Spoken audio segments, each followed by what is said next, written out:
অর্থাৎ নামাজ পড়া ওইটাও আদায় করতে হবে। এই আয়াতের ব্যাখ্যায় ওই বান্দা অন্তর্ভুক্ত হবে যে ব্যক্তি নামাজের মাধ্যমে হক আদায় করবে। আর 4 নম্বরে বলা হয়েছে ওয়ারাজুলান তাহাব্বা ফিল্লাহি ইজতামাআ আলাইহি ওয়া তাফাররাকা আলাইহি, অর্থাৎ ওই ব্যক্তি যে আল্লাহ তাআলার জন্য অপরের প্রতি ভালোবাসা রাখে এবং আল্লাহ তাআলার জন্য অপরের প্রতি তার ঘৃণা জন্মায়, ওই ব্যক্তির কথা আল্লাহর হাবিব সাল্লাল্লাহু আলাইহি ওয়াসাল্লাম এই হাদিসে বলেছেন। 5 নম্বরে যার কথা বলেছেন সে হচ্ছে ওয়ারাজুলুন যাকারাল্লাহ খালিয়ান ফাফাদাত আইনা, অর্থাৎ ওই ব্যক্তি যে আল্লাহ তাআলাকে নির্জনে স্মরণ করে, ফাফাদাত আইনা, শুধু স্মরণ করে না, তার চক্ষু দিয়ে অশ্রু প্রবাহিত হয়, অর্থাৎ সে ব্যক্তি কান্না করে আল্লাহর কাছে ক্ষমা প্রার্থনা করে আল্লাহ তাআলার কাছে তার যাবতীয় হাজাতের জন্য চায়। 6 নম্বরে যে ব্যক্তির কথা বলা হয়েছে সে ব্যক্তি হলো ওয়ারাজুলুন তালাবতুহু যাতা মানসাবিন ওয়া জামালিন ফাকারি, ওই ব্যক্তির কথা যাকে সম্ভ্রান্ত পরিবারের কোনো মহিলা অফার দিয়েছে এবং সুন্দরী মহিলা তাকে কোনো বিষয়ে প্রস্তাব করেছে, কিন্তু সে বলেছে ফাকালা ইন্নী আখাফুল্লাহ, আমি আল্লাহকে ভয় করি, অর্থাৎ সে কোনো গুনাহের সাথে জড়িত হতে চায় না। এই 6 নম্বর যে আয়াতের কথাটা বলা হয়েছে এই আয়াতে, অর্থাৎ সে ব্যক্তি গুনাহের মধ্যে প্রবেশ করতে চায় না, এই 6 ব্যক্তিকে আল্লাহ তাআলা আরশের আজিমে ছায়া দিবেন। আর 7 নম্বরে যার কথা বলা হয়েছে ওয়ারাজুলুন তাসাদ্দাকা ইফাআন হাত্তা লা তা'লামু শিমালুহু ইয়ামিনুহু, অর্থাৎ ওই ব্যক্তি যে গোপনে দান করে, যে তার ডান হাত জানে না বাম হাত কি করেছে, বাম হাত জানে না ডান হাত কি করেছে।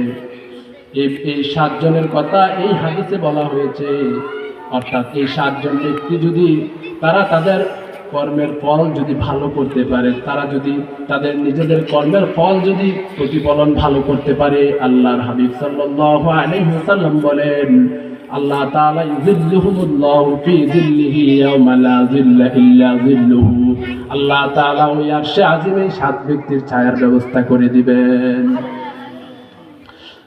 আল্লাহ তাআলা কুরআনুল কারীমে বলেন কুল আতিউল্লাহ ওয়া আতিউর রাসূল, হে রাসূল আপনি বলুন তারা যেন আমি আল্লাহ এবং আপনি রাসূলের অনুসরণ করে। এখন আমরা রাসূল সাল্লাল্লাহু আলাইহি ওয়াসাল্লামের অনুসরণ কিভাবে করব?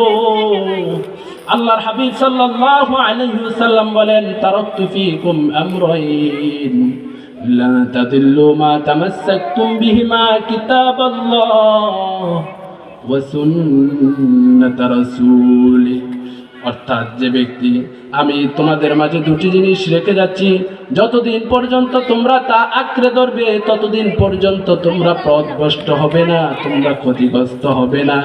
1 নাম্বার হলো কিতাবুল্লাহ, 2 নাম্বার হলো সুন্নাহ। মানব জাতির যদি আদর্শ সমাজ গড়তে হয় তাহলে কিতাবুল্লাহ সুন্নাহ ব্যতীত আদর্শ সমাজ গড়তে পারবে না। মাছের জন্য যেভাবে পানির প্রয়োজন, আদর্শ সমাজ গড়তে হলে রাসূল সাল্লাল্লাহু আলাইহি ওয়াসাল্লামের সুন্নতের অবশ্যই প্রয়োজন হয়। যদি আদর্শ সমাজ ব্যতীত সুন্নত গঠন করতে যায় তাহলে কখনোই সে আদর্শ সমাজ গঠন করতে পারবে না। আর আল্লাহ তাআলা ভালোবাসেন ওই ব্যক্তিকে, যদি আল্লাহ তাআলা কোনো ব্যক্তিকে ভালোবাসেন তাহলে তিনি জিবরাইল আলাইহিস সালামের মাধ্যমে ওই ব্যক্তির সংবাদটা জানিয়ে দেন আর বলেন ইদা আহাব্বাল্লাহু আবদান নাদা জিবরিল, ও জিবরিল দুনিয়াতে আমি অমুক বান্দাকে ভালোবাসি, তুমিও তাকে ভালোবাসো। জিবরাইল আলাইহিস সালাম দুনিয়াতে ওই ব্যক্তিকে ভালোবাসেন, ফলে তিনি দুনিয়াবাসীকে এবং আসমানবাসীকে জানিয়ে দেন আল্লাহ তাআলা অমুক বান্দাকে ভালোবাসে আর তোমরাও তাকে ভালোবাসো।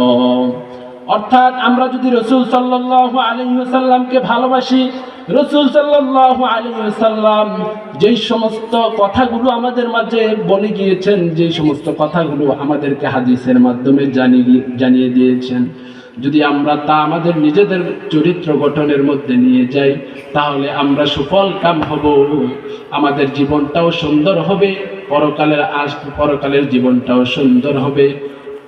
আল্লাহ তাআলা আমাদেরকে উত্তম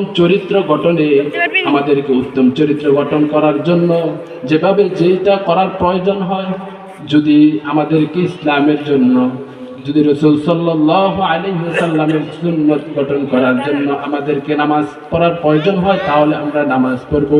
আর যদি আমাদেরকে খাবারের মধ্যে রাসূল সাল্লাল্লাহু আলাইহি ওয়াসাল্লামের যে সমস্ত সুন্নতের বিধান আছে, সেই সমস্ত সুন্নতগুলি যদি আমরা পালন করতে পারি সঠিকভাবে, তাহলে আল্লাহর হাবিব সাল্লাল্লাহু আলাইহি ওয়াসাল্লাম আমাদেরকে কাল হাশরের ময়দানে সুপারিশ করে জান্নাতে নিয়ে যাবেন।